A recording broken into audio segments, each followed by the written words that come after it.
Un día, George MacDonald, el gran predicador y escritor escocés, hablaba con su hijo sobre el cielo y cosas así.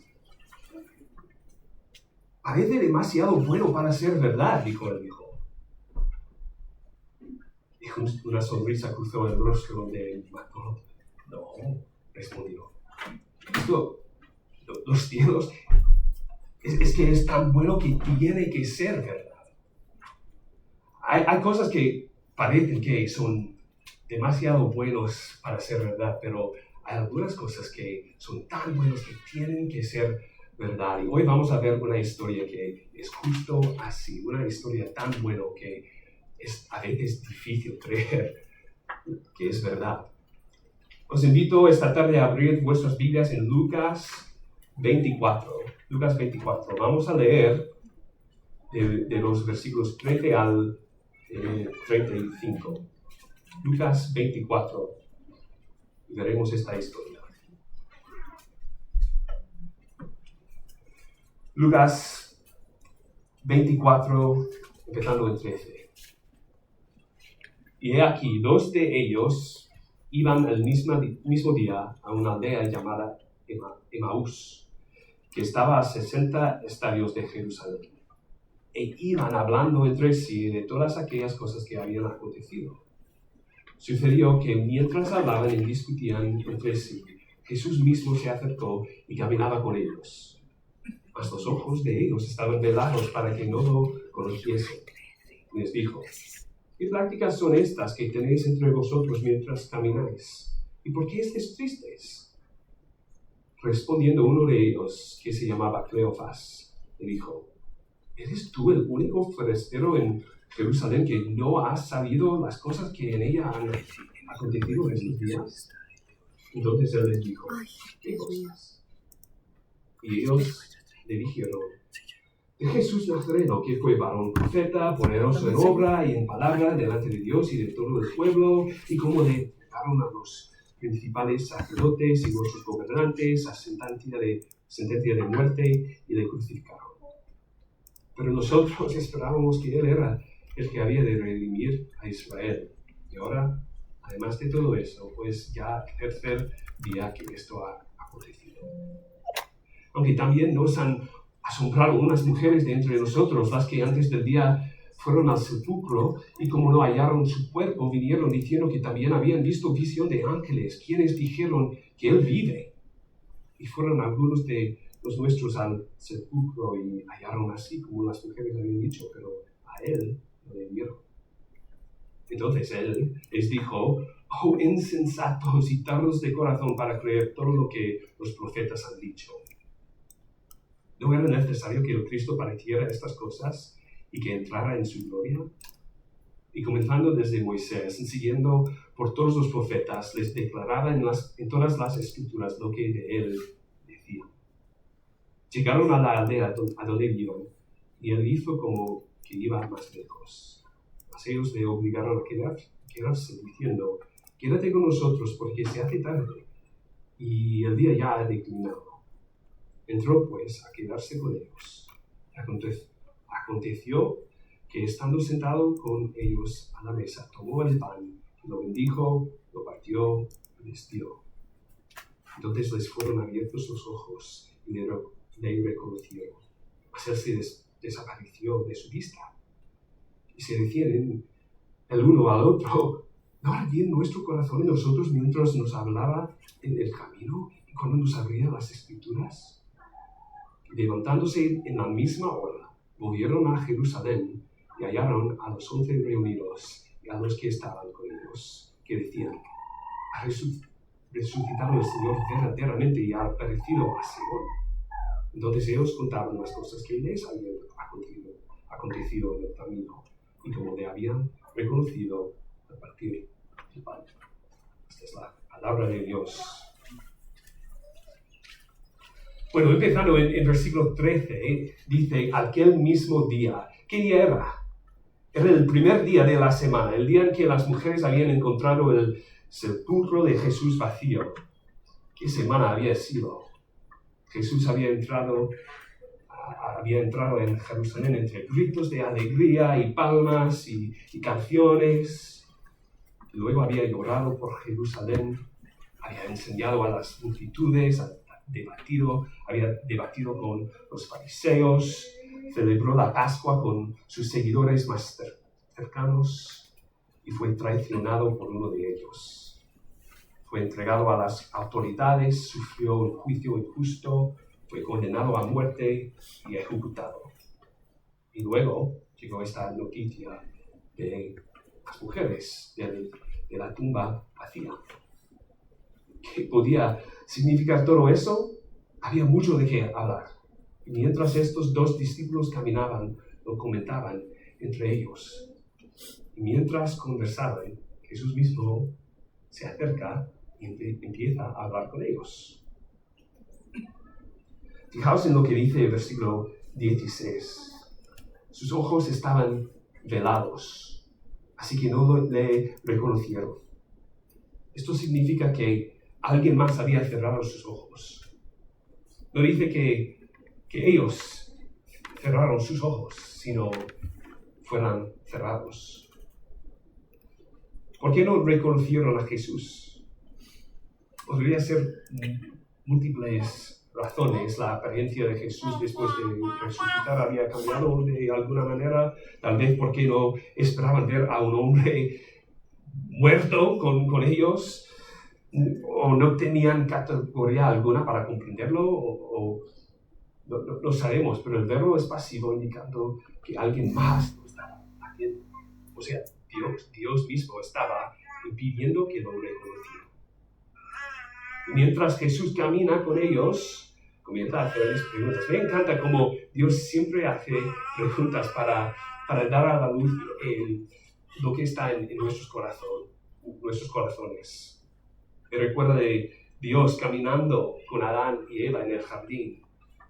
Y después de la caída, hace preguntas. ¿Dónde estáis? ¿Por qué tenéis vergüenza? ¿Por qué? ¿Quién os dijo que estáis desnudos? ¿Habéis comido del árbol? Y cosas así. Dios siempre hace preguntas para seguir intentando a ver qué está en el corazón. Dios quiere tener una conversación con nosotros. Aquí Jesús hace preguntas para guiar a estos discípulos hacia una conclusión. Así que les pregunta, ¿de qué estáis hablando y por qué estáis tristes? Versículo 18. Respondiendo uno de ellos, que se llamaba Cleofas, le dijo, ¿eres tú el único forastero en Jerusalén que no has sabido las cosas que en ella han acontecido en estos días? Bueno, me encanta esta respuesta porque nos recuerda que la crucifixión y la tumba vacía no eran secretos. Toda la ciudad lo sabía. Es como si estuviera en la portada del periódico de Jerusalén o siendo trending en las redes sociales, como todo el mundo sabía que Jesús ha sido crucificado y la tumba estaba vacía. Más adelante, cuando Pablo habla con el rey Agripa sobre la resurrección, dice en Hechos 26, pues el rey sabe estas cosas, pues no se ha hecho esto en algún rincón. La resurrección fue una noticia grande en estos días, y así que es un poco raro encontrar a alguien este día que no sabe lo que ha pasado en Jerusalén. Entonces Jesús hace una tercera pregunta. Bueno, ¿qué cosas? Fijaos en la amabilidad de Jesús al invitarles a contarle su propia historia. Por cierto, Jesús quiere que sus seguidores le cuentan cosas que él ya sabe. A veces nos preguntamos ¿por qué orar si Dios ya sabe todo? ¿Por qué contar cosas a Dios?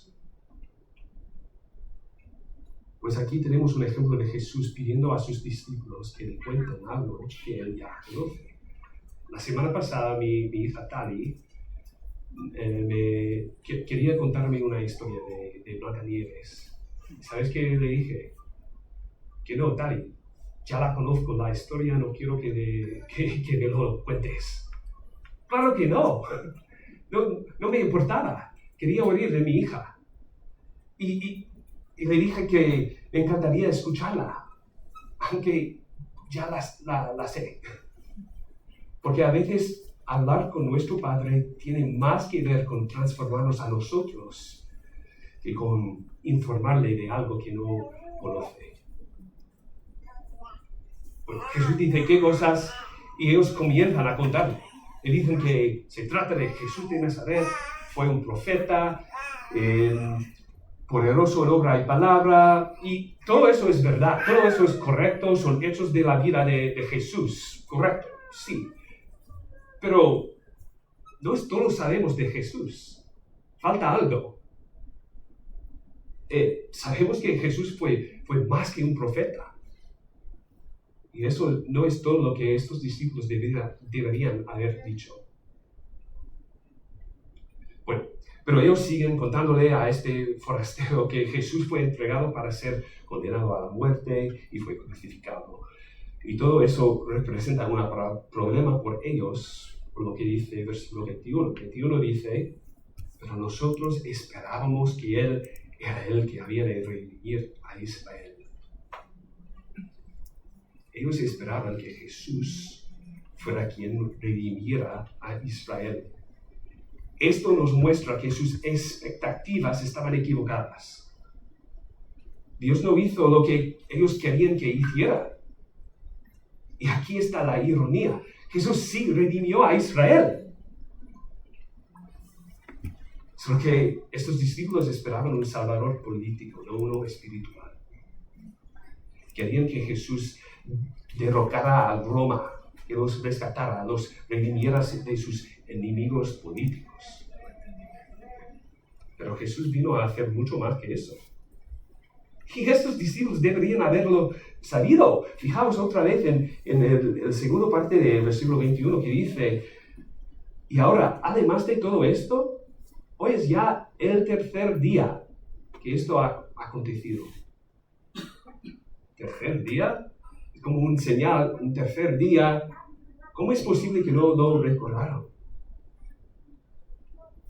Lucas 9, 22.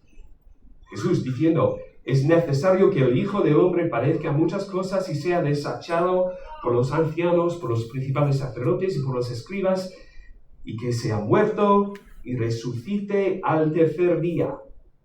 Lucas 13, 32. Y les dijo, id y decid a aquel Azor, el rey, he aquí, echo fuera demonios y hago curaciones hoy y mañana, y al tercer día termino mi obra. Lucas 18, 32 y 33, pues será entregado a los gentiles y será encarnecido y afrentado y escupido, y después que le hayan azotado, le matarán. Mas al tercer día resucitará. Los discípulos deberían haber esperado esto. Pero siguen contándole al desconocido todo lo que había pasado, que las mujeres habían ido al sepulcro y lo encontraron vacío. Por cierto, me encanta esta parte de esta historia de Lucas en general, porque en esos días el testimonio de mujeres no era valioso en un tribunal oficial.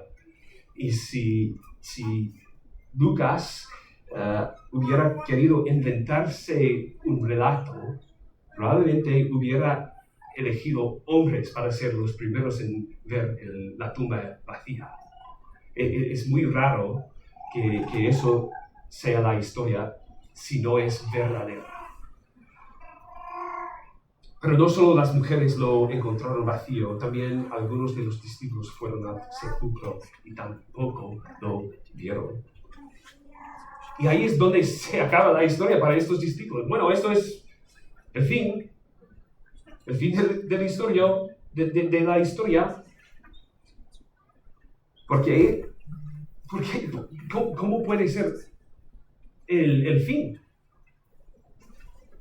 ¿Sabes cuál era el problema? El problema es que conocían algunos hechos sobre Jesús, que era de Nazaret, que era un profeta, que había hecho grandes milagros, que había sufrido y muerto, y incluso la tumba estaba vacía. Pero no sabían por qué estos hechos eran importantes. Ellos habían esperado que Jesús fuera alguien diferente, alguien que les ayudara con sus problemas políticos. Pero no llegaron a ver quién era realmente Jesús. Así que no tienen una interpretación de los hechos. Y Jesús responde, versículo 25. Entonces Él les dijo, oh insensatos y tardos de corazón para creer todo lo que los profetas han dicho. ¿No era necesario que el Cristo padeciera estas cosas y que entrara en su gloria? Él los reprende suavemente.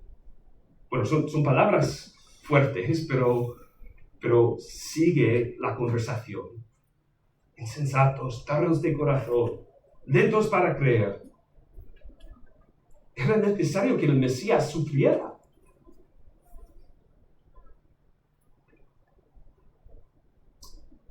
Esto es la estructura de toda la Biblia. Es la estructura del Evangelio. La Biblia señala hacia Jesús. Y esto no debería ser algo nuevo para los discípulos tampoco. Jesús dice exactamente esto a los líderes religiosos en Juan 5, diciendo, escudriñad las Escrituras, porque a vosotros os parece que en ellas tenéis la vida eterna, y ellas son las que dan testimonio de mí. ¿No queréis venir a mí para que tengáis vida? Esto no es una enseñanza nueva para Jesús, decir, la Biblia habla de mí. Este es el propósito de las Escrituras, encontrar a Jesús. En todas las Escrituras hay innumerables maneras en que todo el Antiguo Testamento apunta a Jesús, ya sean tipos, sombras, profecías. Eso es precisamente a lo que Jesús los lleva a estos discípulos. Versículo 26. Y comenzando desde Moisés y siguiendo por todos los profetas, les declaraba en todas las Escrituras lo que de él decían. Jesús fue a las Escrituras. Es muy interesante porque Jesús no fue a pruebas de la resurrección. Importantes son y ayudan. Libros como Más que un carpintero y libros que nos ayudan a entender los hechos de la resurrección. Pero Jesús no va allí. No va a argumentos lógicos. No va a otros lugares. Vuelve a las Escrituras. Jesús mismo, muerto y resucitado, va a las Escrituras. Esto debería enseñarnos algo sobre el poder, la suficiencia, el propósito de las Escrituras. Nos recuerda que, es lo que Jesús hace, nos recuerda que toda la Escritura es inspirada por Dios y útil para enseñar, para redarguir, para corregir, para instruir en justicia. Esto es lo que Jesús está haciendo. Esto es exactamente lo que está haciendo. Está usando las Escrituras para enseñar, para corregir, para instruir a estos discípulos. Comienza con Moisés, que significa los primeros 5 libros de la Biblia. Génesis, Éxodo, Levítico, Números, Deuterónimo. Tal vez comenzó en Génesis 3. No sabemos. No es posible que leo cada palabra, que cada libro, pero empezó a enseñar a través del Antiguo Testamento. Quizá en Génesis 3, donde dice, y pondré enemistad entre ti y la mujer, y entre tu simiente y la simiente suya. Esta te herirá en la cabeza y tú le herirás en el calcañar. Después de la caída, Dios se dirige a Adán y Eva y dice, esto no es el final. Tengo una promesa para vosotros. Aquí vemos lo que los teólogos llaman el protoevangelium o el primer evangelio. Se anuncia una buena noticia: el enemigo será aplastado por un Salvador. Él sufrirá, pero el enemigo será destruido. Incluso si hacemos una pausa aquí y pensamos por 2 segundos, podemos aprender cosas sobre Jesús de este pasaje. Primero, vemos que el sufrimiento es una parte del rol de prometido. Sufrimiento. Bueno, si los discípulos estaban esperando un héroe que no sufre, habían olvidado de este sufrimiento aquí en Génesis 3. Segundo, que la herida del que sufrió es menor que la herida del enemigo. Hay una gran diferencia entre una lesión de la cabeza que de pie. Tercero, vemos que la razón por la que vendría un Mesías tiene que ver con el problema mundial del pecado. El pecado, de no escuchar la voz de Dios. Vemos Jerusalén, Roma, un rey político aquí. No, empezamos, la promesa empieza con el problema más grande. Jesús no vino a solucionar un problema político en Jerusalén en el primer siglo. Vino para solucionar algo un poco más grande. Bueno, Jesús comienza por Moisés, pasó por los profetas, todo el Antiguo Testamento explicando por qué Jesús tenía que venir y morir. Hoy no tenemos tiempo, como Jesús no tuvo tiempo para repasar por cada instancia de promesa, sombra, tipo y tal en el Antiguo Testamento. Pero debe haber sido una conversación increíble estar allí con Jesús explicando qué significaba cosas de... Bueno, seguimos en la iglesia, seguimos hoy en día con preguntas sobre Melquisedec, sobre otras cosas en el Antiguo Testamento y debería haber sido increíble. Pero esta conversación nos revela algo, que estos discípulos no tenían un problema con los hechos. Sabían que Jesús vino, hizo grandes obras, fue crucificado y la tumba estaba vacía. Pero Jesús dice que aún tenían un problema en el corazón. Ellos sabían, pero no creían. Eran lentos para creer. Tampoco es suficiente para conocer solo las Escrituras. Los fariseos tuvieron este problema. Los fariseos conocían las Escrituras, pero odiaban a Jesús. Eran legalistas. Amaban la ley, las reglas, las regulaciones. Y tampoco es suficiente conocer solo los hechos sobre Jesús. Estos 2 discípulos de nuestro texto de hoy conocían los hechos sobre Jesús, pero no conocían bien las Escrituras. Estaban esperando un héroe político, otro revolucionario que se uniera a su causa. Quiero que escuches esto. Si leas esta Biblia y no ves Jesús, no eres cristiano.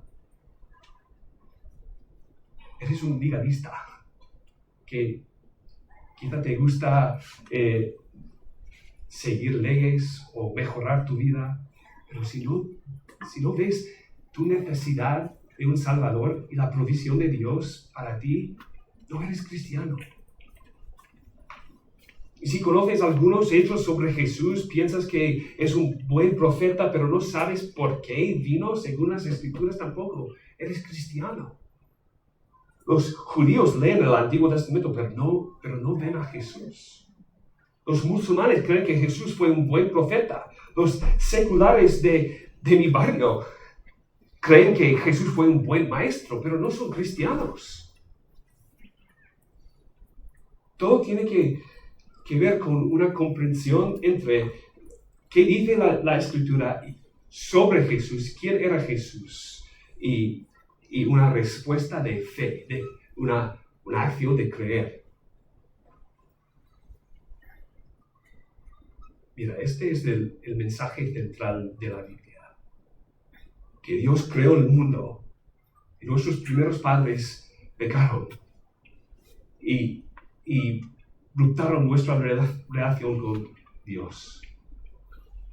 Y la humanidad hemos intentado todas las cosas para restaurar esta relación y no podemos. No podemos construir una torre muy alta para llegar a los cielos. No podemos seguir las leyes. No podemos sacrificar una cantidad de animales suficientes para restaurar nuestra relación con Dios. Necesitamos un Salvador. Y el Salvador vino, Jesús, vivió una vida perfecta, la vida que deberíamos haber vivido. Y murió la muerte que debemos delante de Dios. Y al tercer día resucitó para darnos vida nueva. Y tenemos que responder en fe y creer estos hechos y seguirle. Este es el mensaje de la Biblia.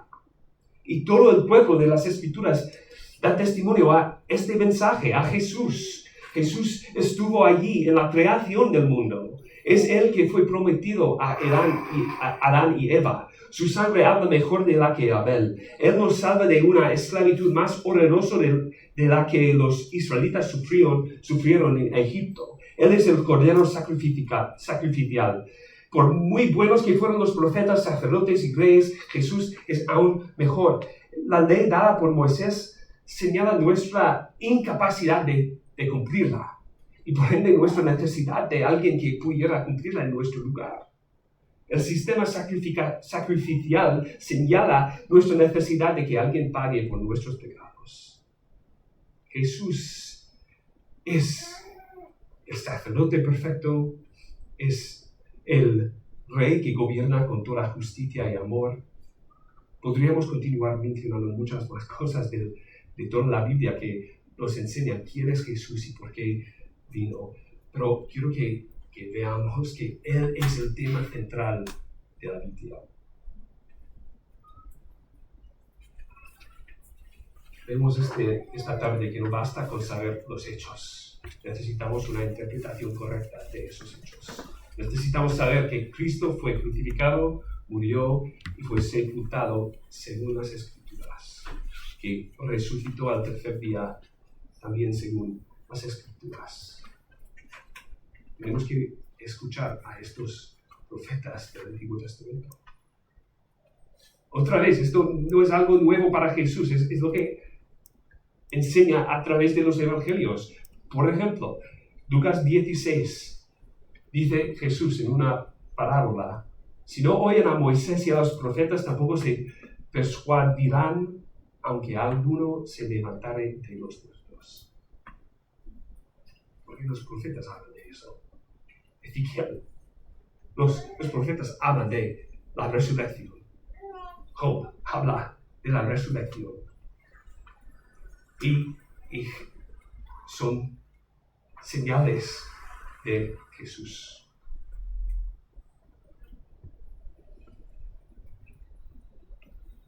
Moisés y los profetas explican por qué Jesús tenía que venir, morir y resucitar. También Jesús va a decir esto también un poco más adelante en este capítulo que no leímos, pero en versículos 44 y 45 sigue hablando de esta idea.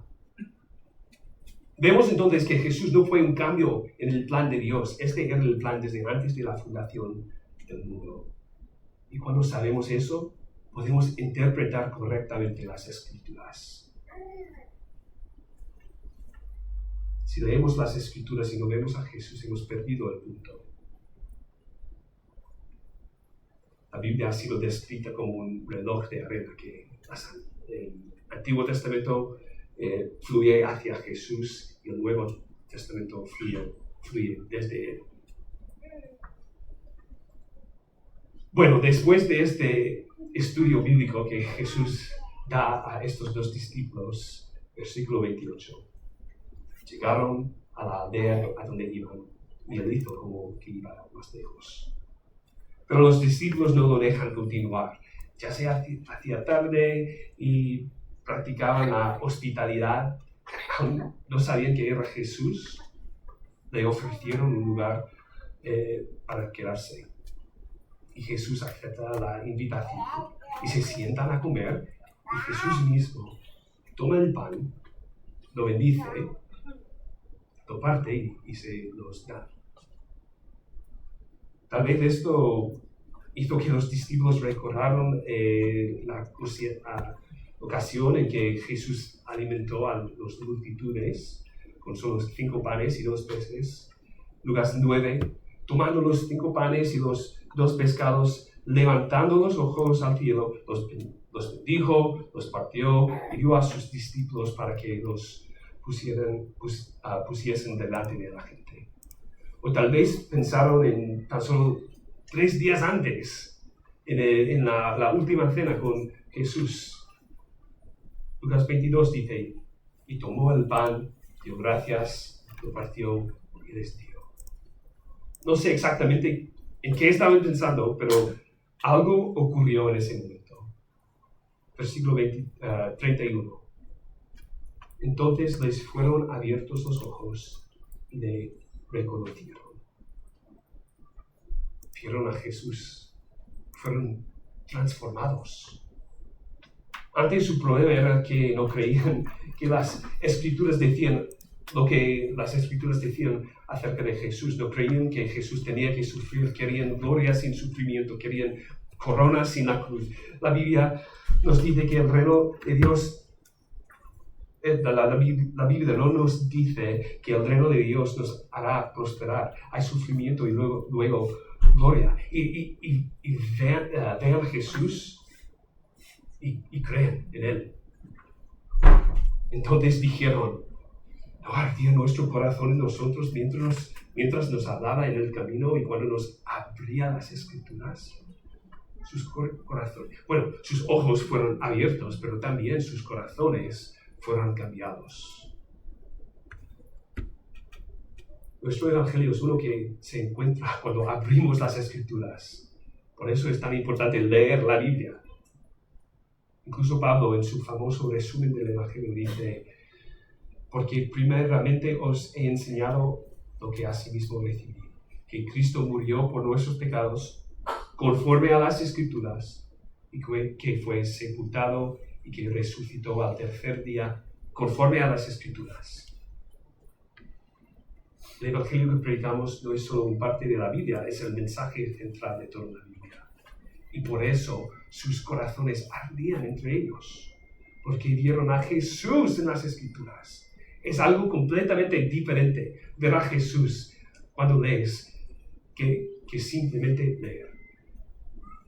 Es una experiencia de creencia, de fe. Ellos pudieron ver la Biblia con nuevos ojos, fueron transformados. El versículo 33 dice que se levantaron, regresaron a Jerusalén.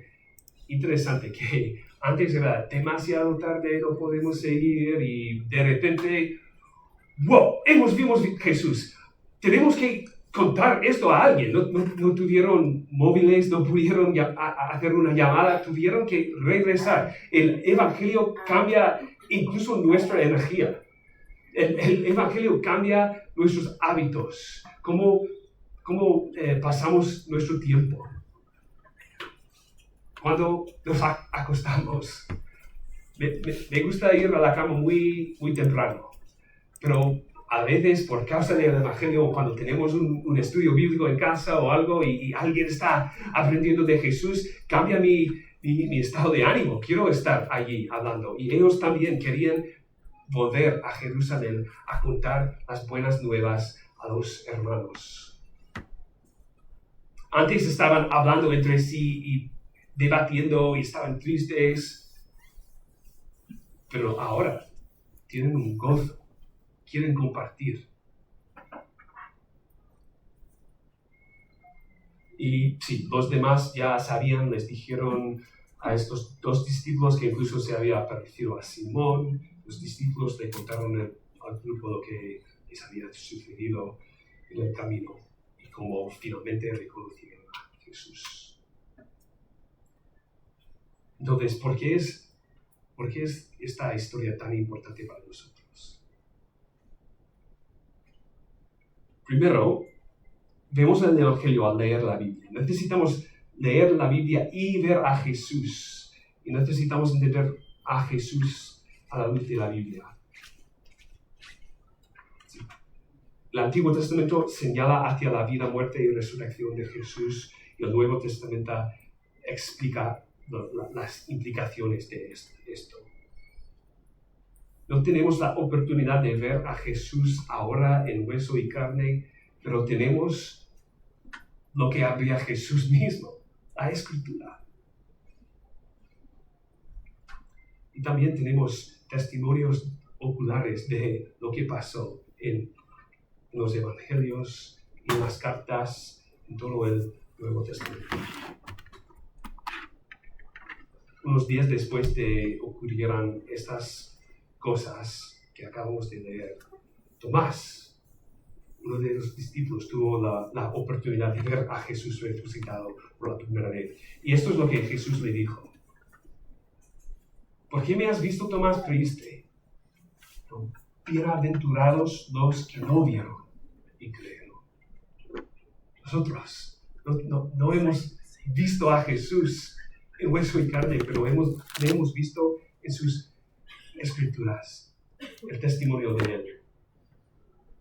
Podemos tener nuestros ojos abiertos y nuestros corazones entendidos de la misma manera en que los discípulos lo hicieron en nuestro pasaje de hoy, al conocer, entender y creer las Escrituras y el testimonio de otros sobre la resurrección. Por cierto, también tenemos dos formas adicionales dadas por Jesús para ver el Evangelio, y eso es muy bonito para mí. El bautismo que acabamos de ver hace 2 semanas fue, de hecho, cada semana pregunto a mis hijas qué fue bueno, empiezo con el peor de tu semana y el mejor de tu semana. Y una de ellas dijo, bueno, a ver a personas bautizados en la iglesia. Es impresionante porque vemos la vida, muerte y resurrección a través de esto. Y también podemos ver con nuestros ojos en la Santa Cena. Vemos lo que vieron estos discípulos. El pan partido, el vino derramado por nuestros pecados. Podemos ver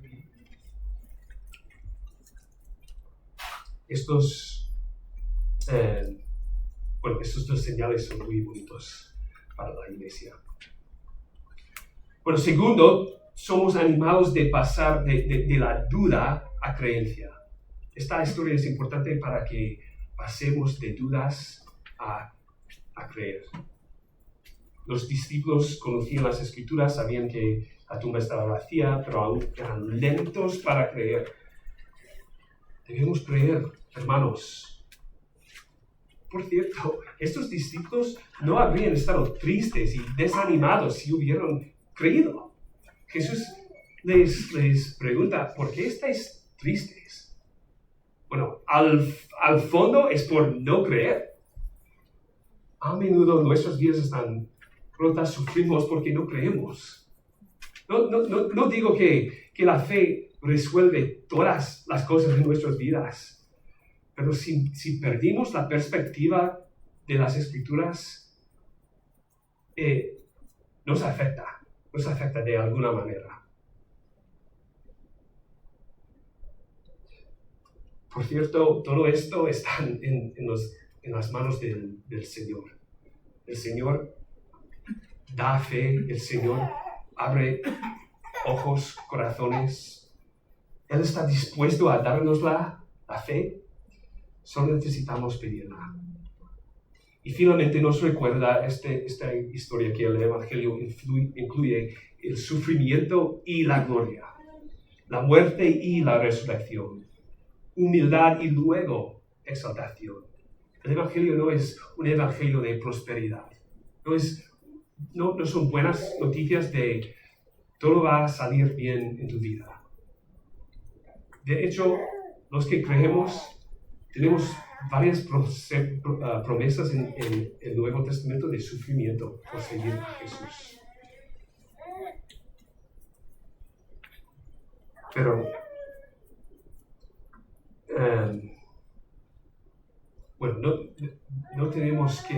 no podemos tener expectativas de Jesús va a unirse a nuestra causa, o darnos nuevos políticos, o darnos más riqueza, poder. Pero si entendemos que nosotros, los que hemos confiado en Jesús, que hemos muerto a nosotros mismos y es Cristo que vive en nosotros y nuestra esperanza está en la venida de Jesús, entonces podemos saber que somos seguidores de Él, sabiendo que el sufrimiento viene en este mundo, pero la gloria viene en el mundo venidero. A menudo, al menos en inglés, decimos, hay que ver para creer. Hay que ver para creer. Pero el pastor y autor escocés George MacDonald nos recuerda en su obra más conocida, que leímos como familia el año pasado. Ver no es creer, solo es ver. Mi pregunta para vosotros hoy, ¿ves? ¿Simplemente ves? ¿O crees en Jesús? Oremos.